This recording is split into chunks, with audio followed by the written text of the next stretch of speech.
ನಮಸ್ಕಾರ ಸ್ನೇಹಿತರೆ general English for CTA exam commercial tax inspector group C any other exams ಗಳಿಗೆ ಎಲ್ಲಿ ಇಂಗ್ಲಿಷಸ್ ನಿಮಗೆ ಸೆಕ್ಷನ್ ಇದೆ ವೆರಿ ಇಂಪಾರ್ಟೆಂಟ್ ಕ್ವಶನ್ಸ್ ನ ತಗೊಂಡಿದ್ದೀನಿ. ನಾವು ಈ ಒಂದು CTA ಎಕ್ಸಾಮ್ ಗೋಸ್ಕರನೇ ಮಾಡ್ತಿರ್ತಕ್ಕಂಥ ಸೀರೀಸ್ ಅಲ್ಲಿ ಇದು 4ನೇ ವಿಡಿಯೋ. ಪೇಪರ್ 2 ಗೆ ಸಂಬಂಧಪಟ್ಟಂತೆ ಸಪರೇಟ್ ಪ್ಲೇ ಲಿಸ್ಟ್ ಮಾಡಿದೀವಿ for CTA exam and recent ಆಗಿ ನಾವು ಗ್ರೂಪ್ ಸಿ ಗೂ ಕೂಡ ಮಾಡಿದ್ವಿ. ಅದು ಕೂಡ ಸಪರೇಟ್ ಪ್ಲೇ ಲಿಸ್ಟ್ ಇದೆ, ಅದು ಕೂಡ ತಾವು ನೋಡಬಹುದು. ಈ ಒಂದು ಪ್ಲೇ ಲಿಸ್ಟ್ ಹೋದ್ರೆ ಸಿಗುತ್ತೆ ನಿಮ್ಗೆ. 40ಕ್ಕಿಂತ ಹೆಚ್ಚು 40+ ವಿಡಿಯೋಸ್ ಈ ಪ್ಲೇ ಲಿಸ್ಟ್ ಅಲ್ಲಿ ನಿಮ್ಗೆ ಕನ್ನಡ, ಇಂಗ್ಲಿಷ್, ಕಂಪ್ಯೂಟರ್ ಎಲ್ಲ ಸಿಗುತ್ತೆ. ಅದೇ ರೀತಿ ಈಗ CTA ಗೆ ಸಪರೇಟ್ ಪ್ಲೇ ಲಿಸ್ಟ್ ಮಾಡಿದ್ವಿ. ಪೇಪರ್ 2 ಗೆ, ಪೇಪರ್ 1 ಗೆ ಸಪರೇಟ್ ಪ್ಲೇ ಲಿಸ್ಟ್ ಇದೆ. ಓಕೆ, ಸೊ ಫಾಲೋ ಮಾಡ್ಕೊಳ್ಳಿ. ಈ ಪ್ಲೇ ಲಿಸ್ಟ್ ಲಿಂಕ್ ಕೊಟ್ಟಿರ್ತೀನಿ ಇದೇ ವಿಡಿಯೋದ ಕೆಳಗೆ ಡಿಸ್ಕ್ರಿಪ್ಷನ್ ಬಾಕ್ಸ್ ಅಲ್ಲಿ. ಹಾಗೆ ನಮ್ಮ ಟೆಲಿಗ್ರಾಮ್ ಮತ್ತೆ ಇನ್ಸ್ಟಾಗ್ರಾಮ್ ಫಾಲೋ ಮಾಡಿಲ್ಲ ಮಾಡ್ಕೊಳ್ಳಿ, ಅದ್ರ ಲಿಂಕ್ ಕೂಡ ಇದೆ ವಿಡಿಯೋದ ಕೆಳಗೆ ಡಿಸ್ಕ್ರಿಪ್ಷನ್ ಬಾಕ್ಸ್ ಅಲ್ಲಿ ಇದೆ. ಪುನೀತ್ ಫೋರಂ ಅಂತ ಸರ್ಚ್ ಮಾಡಿದ್ರು ಕೂಡ ನಿಮ್ಗೆ ಟೆಲಿಗ್ರಾಮ್, ಇನ್ಸ್ಟಾಗ್ರಾಮ್ ಈ ರೀತಿ ಸಿಂಬಲ್ ಸಿಗುತ್ತೆ, ಜಾಯ್ನ್ ಆಗಿ. ಸೊ ಬನ್ನಿ ಹಾಗಾದ್ರೆ ಡೈರೆಕ್ಟ್ ಆಗಿ ಕ್ವಶನ್ಸ್ ಗೆ ಬರ್ತೇನೆ. ಎಸ್, ಇದು preposition. Okay, fill in the blanks. Prepositions ಬಗ್ಗೆ ನಾವು ಥಿಯರಿ ಕ್ಲಾಸ್ ಮಾಡಿದೀವಿ, ನೋಡ್ಕೊಳ್ಳಿ. ಗ್ರಾಮರ್ ಪ್ಲೀಸ್ ಕೂಡ ಸಿಗುತ್ತೆ. Very important sir. ಪ್ರಿಪೋಸಿಷನ್ ಎಲ್ಲ ಎಕ್ಸಾಮ್ ಅಲ್ಲಿ ಕೇಳ್ತಾನೆ, DC ಬ್ಯಾಂಕ್ ಆಗಿರ್ಬೋದು, any exams. Okay, group C, CTA commercial tax inspector is also group C exam ಅಲ್ವಾ?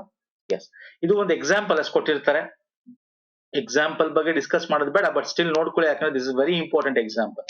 Mister Rao prefer coffee dash tea ಅಂತಿದೆ. ಫಾರ್ ಟು, ಆಫ್, ಫ್ರಮ್ ಅಂತಿದೆ. ತುಂಬಾ ಜನ ಇಲ್ಲಿ ಪ್ರಿಫರ್ ಅಂತ ಇದ್ದಾಗ, ಪ್ರಿಫರ್ ಅದು ಮಿಸ್ಟರ್ ರಾವ್ ಆಗಿರ್ಬೋದು ಅಥವಾ ನಾವ್ ಆಗಿರ್ಬೋದು, ನಾನು, ಐ. ಓಕೆ, ಈ ತರ ಎಲ್ಲ ಬಂದಾಗ, ಪ್ರಿಫರ್ ಅಂತ ಬಂದಾಗ ಪ್ರಿಪೋಸಿಷನ್ ಟು ಬರಬೇಕು. ಸೊ ಟು ಅಂತ ಅವನ ಎಕ್ಸಾಂಪಲ್ ಅಲ್ಲಿ ಕೊಟ್ಟಿದ್ದಾನೆ. Yes, correct. ಒಂದ್ಸಲ ಇಲ್ಲಿ ಓವರ್ ಅಂತ ಇರುತ್ತೆ ಆಪ್ಷನ್ ಅಲ್ಲಿ, ಇದನ್ನ ನಿಮ್ಗೆ ಕ್ವಶನ್ ಆಗಿ ಕೊಟ್ಬಿಡ್ಬೋದು. ಸೊ ಟು ಬದಲು ನೀವು over, I prefer coffee over tea, ಅದು ರಾಂಗ್ ಆಗುತ್ತೆ.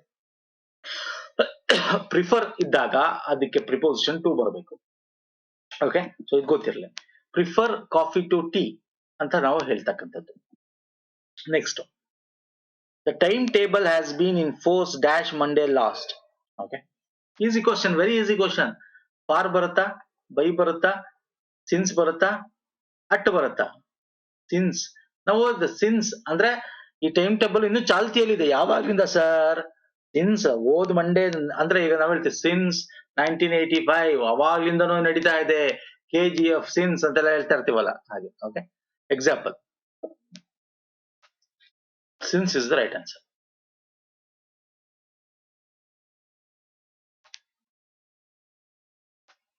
ನೆಕ್ಸ್ಟ್ ಬರ್ತೇನೆ. ಫೌಂಡ್ ಗಿಲ್ಟಿ ಡ್ಯಾಶ್ ಸ್ಟೀಲಿಂಗ್ ಅಂತಿದೆ. He was improved for 6 months. ಅಂದ್ರೆ ತಪ್ಪಿತಸ್ಥರಿಗೆ ಶಿಕ್ಷೆ. Found guilty dash stealing, he was ಇಂಪ್ರಿಸನ್ಡ್ for 6 months. ಅವನ್ ತಪ್ಪು ಮಾಡಿರೋದಕ್ಕೋಸ್ಕರ, ಏನೋ ಕದ್ದಿ ತಪ್ಪು ಮಾಡಿದ್ದಾನೆ, ಹಾಗಾಗಿ ಅವನಿಗೆ 6 ಜೈಲು ಶಿಕ್ಷೆ ಆಗಿದೆ. ಓಕೆ, ಏನ್ ಬರುತ್ತೆ ಇಲ್ಲಿ? Found guilty of stealing. So ದಯವಿಟ್ಟು ಪ್ರಿಪೋಸಿಷನ್ ನ ಸಿಂಪಲ್ ಇದೆ ಸ್ನೇಹಿತರೆ. ಇದಕ್ಕೆ ಈಗ ತುಂಬಾ ಜನ ಕೇಳಿದೆ, ಗ್ರಾಮರ್ ಓದ್ಬೇಕು ಬೇಕಾಗಿಲ್ಲ, ನೀವು ರೀಡಿಂಗ್ ಅಭ್ಯಾಸ ಮಾಡ್ಕೋಬೇಕು, ಹೆಚ್ಚು ಇಂಗ್ಲಿಷ್ ಓದಬೇಕು, ಅದು ನಿಮಗೆ ಆಟೋಮೆಟಿಕ್ ಆಗಿ ಬರುತ್ತೆ. ಹೋದ ತಕ್ಷಣ ಈಗ ನಾನು ಬಾಯಿಗೆ ಬಂದಿತ್ತು, ನಾನು ಹೇಳಿಲ್ಲ, ಡ್ಯಾಶ್ ಅಂತಾನೆ ಹೇಳಿದೆ. ಸೊ ಅಂದ್ರೆ ನಿಮ್ಗೆ ಗೊತ್ತಾಗ್ಬಿಡುತ್ತೆ ಇಲ್ಲಿ ಯಾವ ವರ್ಡ್ ಕೂತ್ಕೊಳ್ಳುತ್ತೆ ಅಂತ. ಆಫ್ ಕೂತ್ಕೊಳ್ಳುತ್ತೆ. ಫೌಂಡ್ ಗಿಲ್ಟಿ, ನಿಮ್ಗೆ ಏನು ಗೊತ್ತಾಗ್ಲಿಲ್ವಾ? ನಾನು ಪದೇ ಇನ್ನೊಂದ್ಸಲ ಏನ್ ಹೇಳ್ತೀನಿ, ಎಲ್ಲ ಆಪ್ಷನ್ಸ್ ಹಾಕಿ ಯಾವ್ದು ಕರೆಕ್ಟ್ ಅನ್ಸುತ್ತೆ ಅದನ್ನ ನೀವು ಒಳಗಿಂದ ಬರ್ಬೇಕು. ಓಕೆ, ಸೊ ಒಳಗೆ ಸೆನ್ಸ್ ಇಂದ ಬರ್ಬೇಕು. ಅಂದ್ರೆ ಅದಕ್ಕೆ ನೀವು ಹೆಚ್ಚು newspapers, English newspapers, vocabulary improve ಮಾಡ್ಕೋಬೇಕಾಗತ್ತೆ. Next, why did you confine your secrets dashes? Confined ಆಗ್ಬೇಕಿದು, ಕನ್ಫೈನ್ ಅಂತಿದೆ. Okay, no problem. Why did you confine your secrets dash a stranger ಅಂತಿದೆ. ಅಂದ್ರೆ ಯಾಕೆ ನೀನು ನಿನ್ನ ಸೀಕ್ರೆಟ್ಸ್ ನ ಸ್ಟ್ರೇಂಜರ್ಗೆ ಹೇಳ್ತೀಯಾ, ಬಿಟ್ಕೊಡ್ತೀಯಾ? ನಿನ್ನ ಸೀಕ್ರೆಟ್ಸ್ ನ ಬಿಟ್ಕೊಡ್ತೀಯಾ? ಗೊತ್ತಿಲ್ಲದವ್ರಿಗೆ ನಮ್ಮ ಸೀಕ್ರೆಟ್ಸ್ ನ ಬಿಟ್ಕೊಡ್ಬಾರ್ದು. ಸೊ ಯಾವ್ದು ಸರಿ ಆನ್ಸರ್ ಆಗುತ್ತೆ ಇಲ್ಲಿ? ಸೀಕ್ರೆಟ್ಸ್ ಅವನ್ಗೆ, I am giving you. Okay, ನಾನ್ ನಿನಗೆ ಏನಾದ್ರು ಕೊಡ್ತಾ ಇದ್ದೀನಿ ಅಂದಾಗ ಟು ಅಂತಕ್ಕಂಥ ಪ್ರಿಪೋಸಿಷನ್ ಬರುತ್ತೆ. ಅಂದ್ರೆ ನಾನು ಏನಾದ್ರು ಬಿಟ್ಕೊಡ್ತಾ ಇದ್ದೀನಿ ಟು. ಓಕೆ, ಇಲ್ಲಿ ಇಂಟೂನು ಇದೆ, ಕನ್ಫ್ಯೂಸ್. ಇಂಟೂಗೆ ನಾನು ಸಪರೇಟ್ ಕ್ವಶನ್ ತಗೊಂಡಿನಿ, ಅಲ್ಲಿ ನಿಮ್ಗೆ ಕ್ಲಿಯರ್ ಆಗುತ್ತೆ ಟೂಗೂ ಇಂಟೂಗೆ ಏನ್ ಡಿಫ್ರೆನ್ಸ್ ಅಂತ. ಓಕೆ, ನೆಕ್ಸ್ಟ್ ಬರುತ್ತೆ ಆ ಕ್ವಶನ್ ಹೇಳ್ತೀನಿ ನಾನು ನಿಮಗೆ. Judged dash the results, the policy of the government was essentially successful. ಅಂದ್ರೆ ಒಂದು ರಿಸಲ್ಟ್ ನ ನಾವು ಜಡ್ಜ್ ಮಾಡಿ ಈಗ ಯಾವ್ದೋ ಒಂದು ಔಟ್ಕಮ್ ಆಗಿದೆ, ಏನೋ ಆಯ್ತು, ಅದರಿಂದ ಏನೋ ಒಂದು ರಿಸಲ್ಟ್ ಬಂತು, ಅದರಿಂದ ಸರ್ಕಾರ ಎಚ್ಚೆತ್ಕೊಂತು, ಪಾಲಿಸಿನ ತಂತು. ಅದರಿಂದ ನಾನು ಹೇಳ್ತಾ ಇದೀನಿ, I am judging by the result. ಏನು ಸರ್? By the result. ಅದರಿಂದ ನಾವು ಅಲ್ಪಡು ಅಂತೀವ, ಮಾಡಲ್ಪಟ್ಟಿತು ಅಂತೀವ. By, judged by the result, the policy of the government was essentially successful. Okay, ಅದರಿಂದ ಅಲ್ಲಿಂದ ನಾವು ತಗೊಂಡಿರ್ತಕ್ಕಂಥದ್ದು. ಓಕೆ, ಅದರ ಹತ್ರ ಅಂತ ಹೇಳ್ತಲ್ಲ, ಅದರಿಂದ, ಸೊ ಅಟ್ಟು ಬರಲ್ಲ. So very important. Next, we were dash a loss to know what you mean by your remark. Easy question. You were at a loss ಅಂತೀವ, in a loss ಅಂತೀವ, with a loss ಅಂತೀವ. We are at a loss ಅಂತ ಕರಿತೀವಿ. We are at a loss to know what you mean by your remark. Okay, next.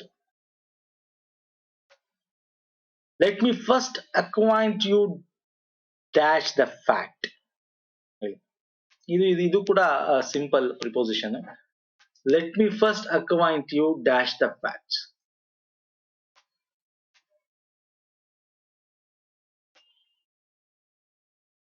ಹೇಳ್ತೀರಾ? By the facts. ನಾನು first, let me first, ನಾನು ನಿನಗೆ fact ಏನಿದೆ ಅಂತಕ್ಕಂಥದ್ದು ಹೇಳ್ತೀನಿ. Let me first acquaint you the facts. With the facts, with ಬರಬೇಕಿಲ್ಲಿ. Okay, with the facts. Next, it is dangerous to intrude dash the enemies camp. ಇದು very important. ಹೇಳಿ ನೋಡೋಣ.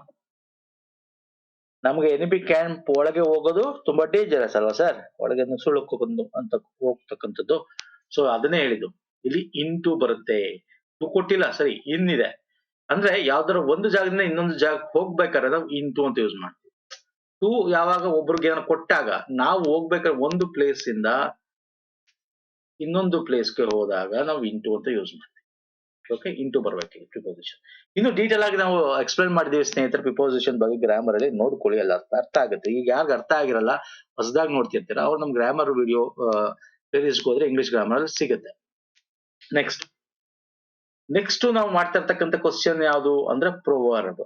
Proverb ಅಂದ್ರೆ ಏನು? ಇಲ್ಲಿ ಗಾದೆಗಳು. ಅಂದ್ರೆ ಗಾದೆನ ಫುಲ್ ಮಾಡ್ಬೇಕು. ನಾವು ಕನ್ನಡದಲ್ಲೂ ಕೂಡ ಕೊಡ್ತಾನೆ ಗಾದೆನ ಫುಲ್ ಕಂಪ್ಲೀಟ್ ಮಾಡಕ್ಕೆ ಅಲ್ವಾ? ಕನ್ನಡ, ಸಾಮಾನ್ಯ ಕನ್ನಡದಲ್ಲಿ ಕೊಡ್ತಾನೆ, ಹಾಗೆ ಇಂಗ್ಲಿಷ್ ಅಲ್ಲೂ ಕೂಡ ಇದೆ. A burnt child dash the face. ಹೇಳ್ತೀರಾ? A burnt child dash the fire. A person who is, ಅವನು ಇಲ್ಲಿ ನಿಮಗೆ ಹೆಲ್ಪ್, ಇಂಗ್ಲಿಷ್ ಅಲ್ವಾ, ನಿಮಗೆ ಹೆಲ್ಪ್ ಮಾಡಿದ್ದಾನೆ. ಏನು ಬ್ರಾಕೆಟ್ ಅಲ್ಲಿ ಅದ್ರ ಬಗ್ಗೆ ಡೀಟೇಲ್ ಆಗಿ ಕೊಟ್ಟಿದ್ದಾರೆ. ಈ ಒಂದು ಸೆಂಟೆನ್ಸ್ ಓದ್ಬಿಟ್ರೆ ನಿಮಗೆ ಅಲ್ಲಿ ಏನ್ ಬರುತ್ತೆ ಅನ್ನೋದು ಗೊತ್ತಾಗ್ಬಿಡುತ್ತೆ. A burnt child dash the fire ಅಂತಿದೆ. A person who is harmed by something becomes more cautious about it. ಅಂದ್ರೆ ಯಾವ್ದಾದ್ರು ಒಂದ್ರಿಂದ ನಮ್ಗೆ ಏನಾದ್ರು ಕೆಟ್ಟದಾಯ್ತು, ಅದರಿಂದ ನಮ್ಗೆ ತೊಂದರೆ ಆಯ್ತು ಅಂದ್ರೆ ನಾವು ಅದ್ರ ಬಗ್ಗೆ ನಾವ್ ಏನ್ ಮಾಡ್ತೀವಿ ಸರ್? ಎಚ್ಚರಿಕೆಯಿಂದ ಇರ್ತೀವಿ. ಸೊ ಅಂತ ವರ್ಡ್ ಯಾವುದು ಅಂದ್ರೆ ಎ ಬಂಟ್ ಚೈಲ್ಡ್. ಸುಟ್ಸ್ಕೊಂಡಿರ್ತಕ್ಕಂತ ಒಂದು ಹುಡುಗ, ಮಗು. ಅದ್ರ ಕಂಡೆ ಏನಾಗಿರುತ್ತೆ? ಭಯದಿಂದಿರುತ್ತೆ ಅಂತ ಅರ್ಥ. ಭಯ ಅನ್ನೋದಕ್ಕೆ ಯಾವ್ದು ಇಲ್ಲಿ? ಟ್ರೆಡ್ಸ್, ಶೆಡ್ಸ್ ಅಂತಂದ್ರೆ ಉದುರೋಗ್ತಕ್ಕಂಥದ್ದು, ಅದು ಬೀಳ್ತಕ್ಕಂಥದ್ದು. Reads is the right answer. ಯಾವುದು ಸರ್? ರೀಡ್ಸ್ ಅಂದ್ರೆ ಭಯ. ಟ್ರೆಡ್ಸ್ ಅಂದ್ರೆ ತುಳಿಯೋದು, ಡ್ರೀಡ್ಸ್ ಅಂದ್ರೆ ಭಯ, ಫ್ಲೆಟ್ಸ್ ಅಂದ್ರೆ ಓಡೋಗೋದು. ಇಲ್ಲಿ ಫ್ಲೆಟ್ಸ್ ಇದೆ. ಫ್ಲೆಟ್ಸ್ ಅಂದ್ರೆ ಓಡೋಗೋದು, ಇದು ಭಯ.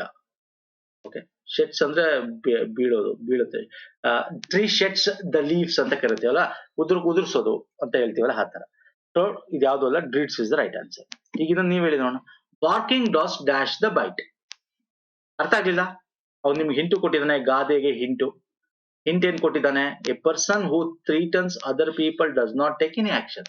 ಅಂದ್ರೆ ಸುಮ್ಮನೆ ಎದುರಿಸ್ತಾರೆ, ಆದ್ರೆ ಏನು ಆಕ್ಷನ್ ತಗೊಳ್ಳೋದು, ಅಂದ್ರೆ ಎದುರಿಸ್ತಾರೆ ಅಷ್ಟೇ. ಅದನ್ನೇ ಇಲ್ಲಿ ಕೊಟ್ಟಿರೋದು. ಕಚ್ಚ ನಾಯಿ ಬೊಗಳಲ್ಲ, ಬೊಗಳ ನಾಯಿ ಕಚ್ಚಲ್ಲ. ಅದೇ ಬಾರ್ಕಿಂಗ್ ಡಾಗ್ಸ್, ಬೊಗಳ ನಾಯಿ ಕಚ್ಚಲ್ಲ. ಕಚ್ಚಲ್ಲ? ಯಾವಾಗ್ಲೂ ಕಚ್ಚಲ್ಲ, ಎಲ್ಲ ಅಪರೂಪ ಕಚ್ಚದ್ದು. ಅದನ್ನ ನಾವೇಂತ ಕರಿತೀವಿ? ರ್ಯಾಂಡಮ್ ಅಲ್ಲ, ಸೆಲ್ಡಮ್ ಅಂದ್ರೆ ನಾಟ್ ಆಫನ್, ಅಂದ್ರೆ ಯಾವಾಗ್ಲೂ ಒಂದ್ಸಲ ಕಚ್ಚೋದು. ಬೊಗಳ ನಾಯಿ ಯಾವಾಗ್ಲೂ ಕಚ್ಚಲ್ಲ ಅಂತ ಅರ್ಥ. ಕಚ್ಚುತ್ತೆ, ಯಾವಾಗ್ಲೂ ಒಂದ್ಸಲ ಕಚ್ಚುತ್ತೆ ಅಂತ, ಸೆಲ್ಡಮ್. ಅರ್ಥ ಆಗ್ತಿಲ್ಲ ಸೆಲ್ಡಮ್ ಅಂದ್ರೆ ಏನು ಅಂತ. ನೆಕ್ಸ್ಟ್ ಬರುತ್ತೆ ಫೆಮಿಲಿಯಾರಿಟಿ ಬ್ರೀಡ್ಸ್ ಡ್ಯಾಶ್. ಅರ್ಥ ಆಗ್ಲಿಲ್ಲ, ನೀವ್ ಏನು ಮಾಡ್ಬಿಡಿ, ಅವ್ನ್ ಹಿಂಟ್ ಕೊಟ್ಟಾಗ ಯಾವಾಗ ಫಸ್ಟ್ ಅದನ್ನ ಓದಿ. If you know someone or something very well, you become bored with them and stop treating them with respect. Okay, ಅಂದ್ರೆ ಯಾವಾಗ ನೀವು ಒಬ್ರ ಬಗ್ಗೆ ಗೊತ್ತಾಗತ್ತೆ ಅವ್ನ್ ಸರಿನೋ ಇಲ್ವೋ, ಅವ್ನ್ ಕರೆಕ್ಟೋ, ಅವ್ನ್ ಸರಿ ಇಲ್ವೋ, ಅವ್ನ್ ಬೋರ್ಡ್ ಅಂದಾಗ ನೀವು ಅವನ್ನ ಟ್ರೀಟ್ ಮಾಡೋ ರೀತಿನ ಇದಾಗತ್ತೆ. ಮೊದ್ಲು ಹೋದಾಗ ಅವ್ರ ಬಗ್ಗೆ ಗೊತ್ತಿರಲ್ಲ, ಚೆನ್ನಾಗಿರ್ತೀರಾ, ಗೊತ್ತಾಗ್ತಾ ಅವ್ರನ್ನ ಟ್ರೀಟ್ ಮಾಡೋ ರೀತಿನೇ ಚೇಂಜ್ ಆಗುತ್ತೆ. ಸೊ ಅದನ್ನ ಏನಂತ ಕರಿತೀವಿ, ಆ ವರ್ಡ್ ಈ 4 ಆಪ್ಷನ್ ಅಲ್ಲಿ ಇದೆ, ಆ ವರ್ಡ್ ಇಲ್ಲಿ ಹಾಕಿದ್ರೆ ಇದು ಕಂಪ್ಲೀಟ್ ಆಗುತ್ತೆ ಗಾದೆ ಅಂತ ಅರ್ಥ. ಫೆಮಿಲಿಯಾರಿಟಿ ಬ್ರೀಡ್ಸ್ ತಿರಸ್ಕಾರ ಅಂದ್ರೇನು, ಕಂಟೆಂಪ್ಟ್. ಕಂಟೆಂಟ್ ಅಲ್ಲ, ಈಗ ನಾನ್ ನಿಮಗ್ ತಂದಿರೋದು ಕಂಟೆಂಟ್, ಇಂಗ್ಲಿಷ್ ಕಂಟೆಂಟ್ ತಂದಿನಿ, ಇದಲ್ಲ. ಓಕೆ, ಟೆಂಪ್ಟ್ ಅಂದ್ರೆ ಟೆಂಪ್ಟೇಷನ್ ಆಗೋದು, ತಿನ್ಬೇಕು ಅನ್ಸೋದು ಅದ್ರ ಬಗ್ಗೆ, ಅದಲ್ಲ. ಎಕ್ಸೆಂಪ್ಟ್ ಅಂದ್ರೆ ಅದ್ ಬಿಟ್ಟು. ಓಕೆ, ಅದು ಬಿಟ್ಟು. ಸೊ ಇಲ್ಲಿ ಕಂಟೆಂಪ್ಟ್ ಅಂದ್ರೆ ತಿರಸ್ಕಾರ, ಅವಿಧೇಯತೆ. ನಮ್ಗೆ ಅವ್ರ ಬಗ್ಗೆ ಗೊತ್ತಾದ್ರೆ ಅವ್ರನ್ನ ನಾವು ತಿರಸ್ಕಾರದಿಂದ ನೋಡ್ತೀವಿ, ಅಂದ್ರೆ ಅವರ ಕಂಪ್ಲೀಟ್ ನಮ್ಗೆ ಇನ್ಫಾರ್ಮೇಶನ್ ಸಿಗುತ್ತೆ. ಫೆಮಿಲಿಯಾರಿಟಿ ಬ್ರೀಡ್ಸ್ ಅಂದ್ರೆ ಹೆಚ್ಚು ನೀನ್ ತಿಳ್ಕೊಂಡಷ್ಟು ನಿನಗೆ ಅದ್ರ ಬಗ್ಗೆ ಏನಾಗುತ್ತೆ. ಈಗ ಯಾವ್ದು ಗೊತ್ತಾ ಸರ್, ಯಾವಾಗ ನಿಮ್ಗೆ ಕ್ರೇಜಿ ಇರುತ್ತೆ, ನಿಮ್ಗೆ ಯಾವ್ದು ಸಿಕ್ಬಿಡುತ್ತೆ, ಸಿಕ್ಕ ತನಕ ನಿಮಗೇನೋ ಅದ್ರ ಬಗ್ಗೆ ಆಸೆ ಎಲ್ಲ ಆಕಾಂಕ್ಷೆ ಇರುತ್ತೆ. ಸಿಕ್ಕದ ಮೇಲೆ ಅದೇನೇ ಆಗಿರ್ಬೋದು ಅಲ್ವಾ, ಮದುವೆ ಆಗಕ್ಕಿಂತ ಮುಂಚೆ ಆಗಿರ್ಬೋದು, ಮದುವೆ ಆದ್ಮೇಲೆ ಅದ್ರ ತಿರಸ್ಕಾರ. ಗರ್ಲ್ ಫ್ರೆಂಡ್ ಸಿಗ್ಬೇಕು, ಗರ್ಲ್ ಫ್ರೆಂಡ್ ಬೇಕು, ಬಾಯ್ ಫ್ರೆಂಡ್ ಬೇಕು, ಸಿಕ್ಕದ ಮೇಲೆ ನೋ, ತಿರಸ್ಕಾರ ಅಂದ್ರೆ ಏನಿದೆ ಅನ್ನೋ ರೀತಿ. Okay, contempt is right. Next, dash is the soul of wit. ಹೇಳ್ತೀರಾ, ಬುದ್ಧಿವಂತಿಕೆಯ ಆತ್ಮ ಅಂತ, ಸೋಲ್ ಆಫ್ ವಿಟ್. ಗೊತ್ತಾಗ್ಲಿಲ್ವಾ, ಇಲ್ಲಿ ಓದಿ. The essence of the witty statement lies in the concise wording and delivery. ಅಂದ್ರೆ ಬುದ್ಧಿವಂತಿಕೆಯಿಂದ ಆನ್ಸರ್ ಮಾಡೋಣ ಅಂತ ಕರಿತೀವಿ. Brevity, brave. ಕ್ಲಾರಿಟಿ ಅಲ್ಲ, ಕ್ಲಾರಿಟಿ ಅಂದ್ರೆ ಅದ್ರ ಬಗ್ಗೆ ಸಂಶಯ ನಿವಾರಣೆ ಮಾಡೋದು ಬೇರೆ. ಬುದ್ಧಿವಂತಿಕೆಯಿಂದ. ಹೆರಿಡಿಟಿ ಅಂದ್ರೆ ನಮಗೆ ನಮ್ಮ ಪ್ರೀವಿಯಸ್ ಜೆಂಡರ್ಸ್ ಅಂದ್ರೆ ನಮ್ಮ ಸಂತಾನೋತ್ಪತ್ತಿಗಳಿಂದ ಬರ್ತಕ್ಕ ರಿಯಾಲಿಟಿ ಅಲ್ಲ. Brevity is the right answer. Okay, ಅಂದ್ರೆ ಸಂಕ್ಷಿಪ್ತೆಯ ಬುದ್ಧಿಯ ಆತ್ಮವಾಗಿದೆ ಅಂತ. ಸಂಕ್ಷಿಪ್ತತೆ ಅಂತಕ್ಕಂಥದ್ದು ಬುದ್ಧಿಯ ಆತ್ಮವಾಗಿದೆ, ಗಾದೆ. ಓಕೆ, ಈ ಇಂಗ್ಲಿಷ್ ಗಾದೆಗಳನ್ನ ಕನ್ನಡಕ್ಕೆ ಜಾಸ್ತಿ ಕನ್ವರ್ಟ್ ಮಾಡ್ಬಿಡಿ. ನಾನು ಅದಕ್ಕೆ ಇಲ್ಲಿ ಕನ್ನಡ ಕನ್ವರ್ಟ್ ಮಾಡಿ ತಗೊಂಡಿಲ್ಲ. ಕನ್ನಡದ ಗಾದೆಗಳೇ ಬೇರೆ, ಇಂಗ್ಲಿಷ್ ಗಾದೆಗಳೇ ಬೇರೆ ಇರುತ್ತೆ. ಓಕೆ, ಅದನ್ನ ಹಂಗೆ ಡೈರೆಕ್ಟ್ ಆಗಿ ಕನ್ವರ್ಟ್, ಇಂಗ್ಲಿಷ್ನ ಇಂಗ್ಲಿಷ್ ತರ ಓದ್ಬೇಕು ಸ್ನೇಹಿತರೆ. ಎಲ್ಲನೂ ಕನ್ನಡಕ್ಕೆ ಮಾಡಿ, ಎಲ್ಲಿ ಬೇಕಲ್ಲಿ ಮಾಡ್ಕೊಳ್ಳಿ. ಲ್ಯಾಂಗ್ವೇಜ್ ಈಸ್ ಇರೋದು ನಮಗ್ ಹೆಂಗ್ ಬೇಕಂಗ್ ಮಾಡ್ಕೊಂಡಿರೋ ಲ್ಯಾಂಗ್ವೇಜ್ಗಳು, ಅದೇ ಹುಟ್ಲಿಲ್ಲ, ನಾವು ಮಾಡ್ಕೊಂಡಿರೋದು. ನಮಗ್ ಈಸಿಯಾಗಿ ನೀವು ಮಾಡ್ಕೋಬೇಕು, ಅದಕ್ಕೋಸ್ಕರ ನೀವು ತಲೆ ಕೆಡ್ಸ್ಕೊಳ್ಳೋದಲ್ಲ. ಯಾವ್ದೇ ಆಗ್ಲಿ ಅದು ಮ್ಯಾಥಮೆಟಿಕ್ಸ್ ಅಲ್ಲಿ ಯಾವ್ದಾಗ್ಲಿ ನೀವು ಮಾಡಿರೋದು ಸರ್, ನಾವು ಮಾಡ್ಕೊಂಡಿರೋದು ಅಲ್ವಾ.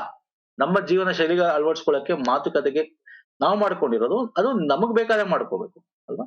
ಸೊ ಹಂಗೆ ಯಾವ್ದೊಂದು ಹೆಂಗಿದೆ ಹಂಗ್ ತಗೊಳೋದ್ ನೋಡ್ಬೇಕು. ಎಲ್ಲನೂ ನಾವು ಕನ್ವರ್ಷನ್ ಮಾಡಕ್ಕಾಗಲ್ಲ, ಅಂದ್ರೆ ಟ್ರಾನ್ಸ್ಲೇಷನ್ ಮಾಡಕ್ಕಾಗಲ್ಲ. Prosperity makes many friends dash tries them.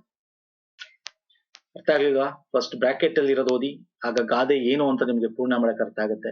Many friends will be with us in our good times and the same friends will be desert us in the bad. ಅಲ್ವಾ sir, ನಾವು ಚೆನ್ನಾಗಿದ್ದಾಗ friends ನಮ್ ಜೊತೆ ತುಂಬಾ ಜನ, ಎಲ್ಲರೂ ಹಂಗಲ್ಲ, most of ಒಂದಷ್ಟು ಜನ ಇದ್ದೇ ಇರ್ತಾರೆ, ಕಷ್ಟದಲ್ಲೂ ಸುಖದಲ್ಲೂ. ಬಟ್ ಇನ್ ಜನರಲ್ ಆಗಿ ನಾವು ಚೆನ್ನಾಗಿದ್ದಾಗ ಇರ್ತಾರೆ, ಚೆನ್ನಾಗಿಲ್ದಾಗ ನಮ್ ಬಿಟ್ಟು ಹೋಗ್ತಾರೆ.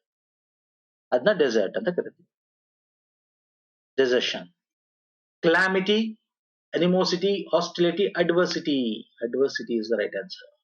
calamity ಅಂತಂದ್ರೇನು, ಅನಿಮೋಸಿಟಿ ಅಂದ್ರೇನು, ಅನಿಮೋಸಿಟಿ ಹಾಸ್ಟಿಲಿಟಿ ಅಂತಂದ್ರೆ ಅದು ಯಾವಾಗ್ಲೂ ನಮಗೆ ಹಗೆತನ ಅಂತ ಅರ್ಥ. ಅದೇ ಅಡ್ವರ್ಸಿಟಿ ಅಂದ್ರೆ ಕೇಡುಗಾಲ, ನಮಗ್ ಕೇಡು ಬಂದಾಗ ಅಂದ್ರೆ ಕೇಡುಗಾಲ ಅಂದ್ರೆ ನಮಗ್ ಕಾಲ ಚೆನ್ನಾಗಿಲ್ಲ, ನಾವು ಏನೋ ಬೇರೆ ಒಂದು ಕಷ್ಟದಲ್ಲಿದ್ದಾಗ ಅಂತ. ಕೆಲಾಮಿಟಿ ಅಂದ್ರೆ ವಿಪತ್ತು. ಇದು ವಿಪತ್ತು, ಇದು ಹಗೆತನ. ಎರಡು. ಸೊ ಇದೇನು ಸರ್, ಕೇಡು ಕಾಲ ಅಥವಾ ಕಷ್ಟ ಕಾಲ. ಸೊ ಏನ್ ಬರ್ಬೇಕಿರಿ, ಕಷ್ಟ ಕಾಲ ಇದ್ದಾಗ ಅವರು ಹೊರಟೋಗ್ತಾರೆ. ಫೈನ್. ಸೊ ನೆಕ್ಸ್ಟ್ ನಿಮ್ಗೆ ಮೋಸ್ಟ್ ಅಪ್ರೋಪ್ರಿಯೇಟ್ ಆದ ಸಿಂಗಲ್ ವರ್ಡ್ ರಿಪ್ಲೇಸ್ಮೆಂಟ್. ಒಂದು ಸೆಂಟೆನ್ಸ್ ಕೊಟ್ಟಿರ್ತಾನೆ, ಅದಕ್ಕೆ ಸಿಂಗಲ್ ವರ್ಡ್ ಅಲ್ಲಿ ನೀವು ಬರೀಬೇಕು. ಎಕ್ಸಾಂಪಲ್ ಕೊಟ್ಟಿರೋ ನೋಡಿ, to be involved in an intense emotion. ಜಾಸ್ತಿ ಎಮೋಷನ್ ಅಂದಿದ್ದಾಗ ಏನು ಭಾವೋದ್ವೇಗತೆ ಅಂತ ಕರಿತೀವಿ. ಭಾವೋದ್ವೇಗತೆ ಏನು, ಭಾವೋದ್ವೇಗ ಅಂದ್ರೆ ಪ್ಯಾಷನೇಟ್ ಅಲ್ವಾ, ಪ್ಯಾಷನೇಟ್ ಒಂದೇ ವರ್ಡ್. ಇದು ಎಕ್ಸಾಂಪಲ್ ಬಿಟ್ಟು ಹಾಕಿ, ನಾವು ಡೈರೆಕ್ಟ್ ಕ್ವಶನ್ ಬರೋಣ. A person who is able to think about and prepare for the future. Person ಒಂದು ಬಗ್ಗೆ ಥಿಂಕ್ ಮಾಡಿ ಫ್ಯೂಚರ್ ಪ್ರಿಪೇರ್ ಆಗ್ತಾನೆ ಅಂದ್ರೆ ಏನರ್ಥ? ಆಪ್ಟಿಮಿಸ್ಟ್. ಆಪ್ಟಿಮಿಸ್ಟ್ ಅಲ್ಲ, ಇದು ಪಾಸಿಟಿವ್ ಆಗಿ ಥಿಂಕ್ ಮಾಡೋನು ಆಪ್ಟಿಮಿಸ್ಟ್, ನೆಗೆಟಿವ್ ಆಗಿ ಥಿಂಕ್ ಮಾಡೋನು ಪೆಸಿಮಿಸ್ಟ್. ಓಕೆ, ಧನಾತ್ಮಕ ಅಂತ ಅರ್ಥ. ಆಪ್ಟಿಮಿಸ್ಟ್ ಅಂದ್ರೆ ಧನಾತ್ಮಕ. ಇದು ಅದ್ರ ಬಗ್ಗೆ ಕೊಟ್ಟಿಲ್ಲ, ಧನಾತ್ಮಕ ಅಲ್ಲ. ಆಂಬಿಷಿಯಸ್ ಅಂದ್ರೆ ಮಹತ್ವಾಕಾಂಕ್ಷೆ ಅಲ್ಲ.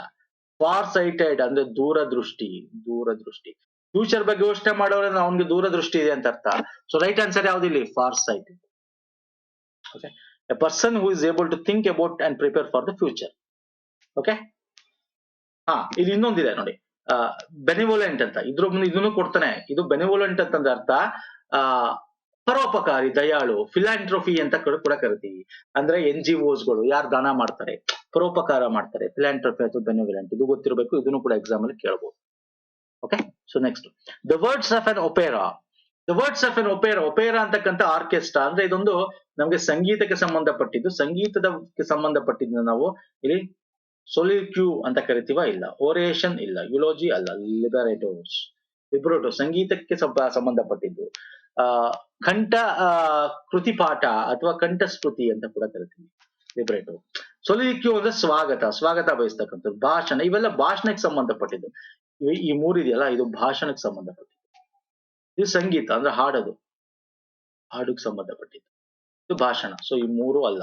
So this is the right answer. ಆಗ್ತಿದೆಯಲ್ಲ? Yes yes. A small vegetable of the onion family ಅಂದ್ರೆ ಸ್ಮಾಲ್ ವೆಜಿಟಬಲ್. ಇವೆಲ್ಲ ನಿಮ್ಗೆ ಗೊತ್ತಿರುತ್ತೆ. ಇದು ವೆರಿ ಈಸಿ ಕ್ವಶನ್. ಕುಕಿಂಗ್ ಮಾಡ್ಬೇಕಾರೆಲ್ಲ ನೀವು ಯೂಟ್ಯೂಬ್ ಅಲ್ಲಿ ಕುಕಿಂಗ್ ಚಾನಲ್ ನೋಡಿರ್ತೀರಾ. ಶಲ್ಲೋಟ್ ಅಂತ ಕರಿತೀವಿ. ಓಕೆ, ಇಂಗ್ಲಿಷ್ ಅಲ್ಲಿ ಎಕ್ಸ್ಪ್ಲೈನ್ ಮಾಡ್ಬೇಕಾದ್ರೆ ಶಲ್ಲೋಟ್ ಆಗ್ತೆ, ಸಣ್ಣ ಸಣ್ಣ ಈರುಳ್ಳಿ. ಓಕೆ, ಸಾಂಬಾರ್ ಈರುಳ್ಳಿ ಅಂತೀವಲ್ಲ. Next, the science or practice of drawing map ಅಂದ್ರೆ ನಕ್ಷೆಯನ್ನು ಬಿಡ್ತಕ್ಕಂಥವ್ರನ್ನ ಏನಂತ ಕರಿತೀವಿ? Calligraphy, ಕಾರ್ಟೋಗ್ರಫಿ, biography. ಬಯೋಗ್ರಫಿ ಅಂದ್ರೆ ಜೀವನ ಚರಿತ್ರೆ, ನಿಮ್ಗೆ ಗೊತ್ತಿದೆ. ಜಿಯೋಗ್ರಫಿ ಅಂದ್ರೆ ಭೂಗೋಳ. ಕಾರ್ಟೋಗ್ರಫಿ ಇಸ್ ದ ರೈಟ್ ಆನ್ಸರ್, ಅಂದ್ರೆ ನಕ್ಷಾಶಾಸ್ತ್ರ. ಓಕೆ, ಕ್ಯಾಲಿಗ್ರಫಿ ಅಂದ್ರೆ ಏನು? ಅದೊಂದು ಕಲೆ. ಅಂದ್ರೆ ಕ್ಯಾಲಿಗ್ರಫಿ, ಈಗ ಇದಕ್ಕೆ ರೈಟ್ ಆನ್ಸರ್ ಫಸ್ಟ್ ಹೇಳ್ಬಿಡ್ತೀನಿ. ಕಾರ್ಟೋಗ್ರಫಿ ನಕ್ಷಾಶಾಸ್ತ್ರ. ಪ್ರಾಕ್ಟೀಸ್ ಆಫ್ ಮ್ಯಾಪ್ಸ್ ಅಂತಿದೆ, ನಕ್ಷೆ ಅಂತಿದೆ. ಓಕೆ, ಕ್ಯಾಲಿಗ್ರಫಿ ಅಂದ್ರೆ ಏನು ಅಂದ್ರೆ ಕಲೆ. ಒಂದು ಬರೆಯೋದನ್ನ ಒಂದು ರೀತಿ ಬೇರೆ ರೀತಿ ಕಲೆಯಲ್ಲಿ ಬರೆಯೋದು. ಆರ್ಟಿಸ್ಟಿಕ್ ಟಚ್ ಕೊಡ್ತಕ್ಕಂಥದ್ದೇ ಕ್ಯಾಲಿಗ್ರಫಿ. Designs touch. ಈಗ ಪುನೀತ್ ಅಂತಿದೆ, ಸುಮ್ನೆ ಹಿಂಗ್ ಪುನೀತ್ ಅಂತ ಬರೀತೀನಿ. ಇದನ್ನ ಆರ್ಟಿಸ್ಟಿಕ್ ಟಚ್ ಕೊಡ್ಬೇಕು, ಹಿಂಗೆ ಈ ತರ ಹೆಂಗೆಂಗೋ ಅಂದ್ರೆ ಒಂದು ಕಲೆಯಲ್ಲಿ ಬರೀತಕ್ಕಂಥದ್ದು. ಸುಮ್ನೆ ಎಕ್ಸಾಂಪಲ್ ಹೇಳಿದೆ, ಇದೇ ಅಂತಲ್ಲ, ಇನ್ನು ಬೇರೆ ಬೇರೆ ಬರುತ್ತೆ. ಓಕೆ, ಸೊ ಇದಿಷ್ಟು. ಇನ್ನೊಂದು ತಗೊಂಡ್ಬಿಡೋಣ ಕ್ವಶನ್. PQRS ಒಂದು ಮಾಡ್ಬಿಡೋಣ. ಒಂದು ಮಾಡ ಬನ್ನಿ, ಇನ್ ಮಿಕ್ಕಿದ್ನ ಮುಂದೆ ತಗೋತೀನಿ. ಇದು ಈಸಿ ಇದೆ, ಅದಕ್ಕೆ ಒಂದು ಕ್ವಶನ್ ತಗೊಂಡಿದ್ದೆ ಆನ್ಸರ್ ಮಾಡಿ. PQRS ಕನ್ನಡದ, ಇಂಗ್ಲಿಷ್ ಅಲ್ಲಿ ಈ ತರ ಕೊಡ್ತಾನೆ. ಒಂದು ಫಿಕ್ಸ್, 6th ಫಿಕ್ಸ್, ಮಧ್ಯ PQRS ಇದೆ. ಇದು ಜಂಬಲ್ ಆಗಿದೆ, ಅರೇಂಜ್ ಮಾಡ್ಬೇಕು. Once 2 enemy goats were walking in a valley. Okay, ಇಲ್ಲಿ both fell into water. Okay, first ಓದ್ಬಿಡಿ. 2 enemy goats ವ್ಯಾಲಿ ಅದೇ ಕಣಿವೆಯಲ್ಲಿ ಹೋಗ್ತಾ ಇರ್ತದೆ. ಓಕೆ, ಯಾವ್ದು ಗೋಟ್ಸ್ ಅಂದ್ರೆ ನಿಮ್ಗೆ ಗೊತ್ತಿದೆ, ಆಡು. Both of them began to pass at once. Both of themselves found in the middle of the bridge. Each would not allow other to pass. They started to push each other. Both fell into the water. ನೋಡಿ, S, R ಇಂದ S ಬರ್ಲೇಬೇಕು. ಯಾಕಂದ್ರೆ ಅದು ಒಂದಕ್ಕೊಂದು pass ಆಗಕ್ ಬಿಡ್ತಿರ್ಲಿಲ್ಲ, ಹಾಗಾಗಿ ಅದು bridge ಕೆಳಗೆಯಿಂದ ನೀರಿಗೆ ಬಿತ್ತು ಅಂತ. ಸೊ ಆರ್ ಹಿಂದ್ಗಡೆ ಎಸ್ ಬರ್ಲೇಬೇಕು. ಎಸ್ ಲಾಸ್ಟ್ ಅಲ್ಲಿ ಇರಬೇಕು. ಇಲ್ಲಿದೆ, ಇಲ್ಲಿದೆ, ಇಲ್ಲಿದೆ. ಇದು ಕಾಮ್ ಕೇಸ್. ಓಕೆ, ಸೊ ಒಂದ್ ಗೊತ್ತಾಯ್ತು. ಇಲ್ಲಿ ಒನ್ಸ್ 2 enemy goats, 2 ವಿರುದ್ಧ ಇರ್ತಕ್ಕಂಥ ಆಡುಗಳು, ಮೇಕೆಗಳು ಕಣಿವೆಯಲ್ಲಿ ಹೋಗ್ತಾ ಇದ್ವು. ನೆಕ್ಸ್ಟ್ ಏನ್ ಬರ್ಬೇಕಿಲ್ಲಿ? Both of them began to pass at once. 2 ಒಟ್ಟಿಗೆ ಒಂದ್ಸಲ ಬಂದ್ಬಿಡ್ತವೆ. ಆಗ both of them in the middle of the, 2 middle of the bridge ಅಲ್ಲಿ ಇದೆ. Each would not allow to pass. ಅದು ಇದಕ್ ಪಾಸ್ ಮಾಡಕ್ ಬಿಡ್ತಲ್ಲ, ಇದು ಇದಕ್ ಪಾಸ್ ಬಿಡ್ತಲ್ಲ. They started push each other. 2 push each other ಮಾಡ್ತಾರೆ, ಅವಾಗ ಬೀಳುತ್ತೆ. ಸೊ ಅವನೇ ಕರೆಕ್ಟ್ ಕೊಟ್ಬಿಟ್ಟಿದ್ದಾನೆ. PQRS is the right answer. So ಒಂದು PQRS. ಓಕೆ, ಇನ್ನು ಇದೆ ಕ್ವಶನ್ಸ್. ನಾವು ನೆಕ್ಸ್ಟ್ PQRS ಇನ್ನು ಡೀಟೇಲ್ ಆಗಿ ಮಾಡೋಣ ಸ್ನೇಹಿತರೆ, ನೆಕ್ಸ್ಟ್ ವಿಡಿಯೋದಲ್ಲಿ. ಇಲ್ಲಿಗೆ ವಿಡಿಯೋ ಮುಗಿಸ್ತೀನಿ. ಇನ್ನು ಒಂದಷ್ಟು ಪ್ರಮುಖವಾದ ಕ್ವಶನ್ ಡಿಸ್ಕಸ್ ಮಾಡಿದ್ದೀನಿ. ನಾನು ಎಲ್ಲಾ ರೀತಿ ಪ್ಯಾಟರ್ನ್ಸ್ ಕವರ್ ಮಾಡ್ತೇನೆ. CTI exams very important. Unexpected ಎಲ್ಲ ಕೇಳಬಹುದು. ಹಾಗಾಗಿ ಎಲ್ಲಾ KPS ಅಲ್ಲಿ ಏನೇನು ಫಾರ್ಮೆಟ್ ಬರುತ್ತೆ, ಸೊ ಎಲ್ಲಾನು ಮಾಡ್ತೇನೆ. ಲೈಕ್ ಮಾಡಿ, ಶೇರ್ ಮಾಡಿ, ಸಬ್ಸ್ಕ್ರೈಬ್ ಮಾಡ್ಕೊಂಡಿಲ್ಲ ಅಂದ್ರೆ ಮಾಡ್ಕೊಳ್ಳಿ. ಪ್ಲೇ ಲಿಸ್ಟ್ ಲಿಂಕ್ ಕೊಟ್ಟಿರ್ತೀನಿ. ನಮ್ಮ ಪ್ರೀವಿಯಸ್ ಪ್ಲೇ ಲಿಸ್ಟ್, ಈಗ ಮಾಡ್ತಿರ್ತಕ್ಕಂಥ ಪೇಪರ್ 2 ಗೆ ಸಂಬಂಧಪಟ್ಟಂತ ಪ್ಲೇ ಲಿಸ್ಟ್ ಲಿಂಕ್ ಎರಡು ಕೊಟ್ಟಿರ್ತೀನಿ. ಓಕೆ, ನಮ್ಮ ಟೆಲಿಗ್ರಾಮ್ ಮತ್ತೆ ಇನ್ಸ್ಟಾಗ್ರಾಮ್ ಫಾಲೋ ಮಾಡ್ತಿಲ್ಲ ಅಂದ್ರೆ ಮಾಡ್ಕೊಳ್ಳಿ. ನೆಕ್ಸ್ಟ್ ವಿಡಿಯೋದಲ್ಲಿ ಪುನಃ ಸಿಗ್ತೀನಿ. ನಮಸ್ಕಾರ, ಧನ್ಯವಾದಗಳು. Thank you so much.